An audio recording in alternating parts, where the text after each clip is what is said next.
আজ করব শাপলা দিয়ে ডাল। শাপলা দিয়ে ডাল করবার জন্য এখানে 2 শাপলা ভালো করে কেটে ধুয়ে নিয়েছি। আর নিয়েছি মুসুর ডাল, ভালো করে ধুয়ে রেখেছি।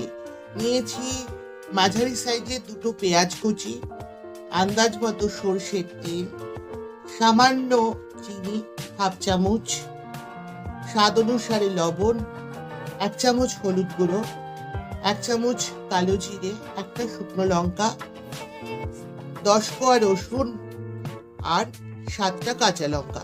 লঙ্কাটা আপনারা যেরকম ঝাল খান সেটা বুঝে দেবেন। চলুন এবার রান্নাটা শুরু করি।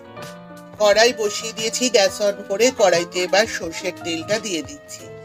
তেলটা গরম হয়ে গেছে, তেলের মধ্যে দিয়ে দিচ্ছি 1টা শুকনো লঙ্কাকে 2 ভাগ করে। ফোড়নের কালো জিরে আর শুকনো লঙ্কাটা হয়ে গেছে, এবার এর মধ্যে আমি কোচানো পেঁয়াজটা দিয়ে দেব। পেঁয়াজটা একটু ভাজা ভাজা হয়ে গেছে, এবার আমি গ্রেট করে নেওয়া রসুনটা দিয়ে দিচ্ছি।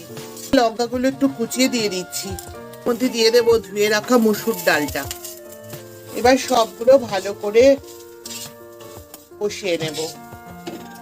দিয়ে দিচ্ছি নুন আর হলুদ, দিয়ে দিচ্ছি হাফ চামচ লঙ্কার গুঁড়ো। এটা গুঁড়ো দিয়ে ভালো করে আমি একটু কষিয়ে নেব।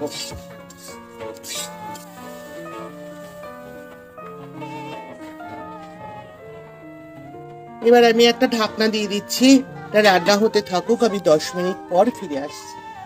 10 মিনিট পরে ফিরে এলাম। ডালটা অনেকটাই সেদ্ধ হয়ে গেছে, এবার আমি এর মধ্যে কেটে ধুয়ে রাখা শাপলাটা দিয়ে দেবো। এবার ডালটার সাথে শাপলাটা ভালো করে নেড়ে চেড়ে মিশিয়ে নেব। এটি ঢাকা অবস্থায় রান্না হতে থাকুক। আমি 5 থেকে 7 মিনিট পর ফিরে আসবো। বন্ধুরা 5 মিনিট পরে ফিরে এলাম। দেখুন শাপলাটা পুরো ভালো করে সেদ্ধ হয়ে গেছে। আমার রান্নাটাও মোটামুটি কমপ্লিট।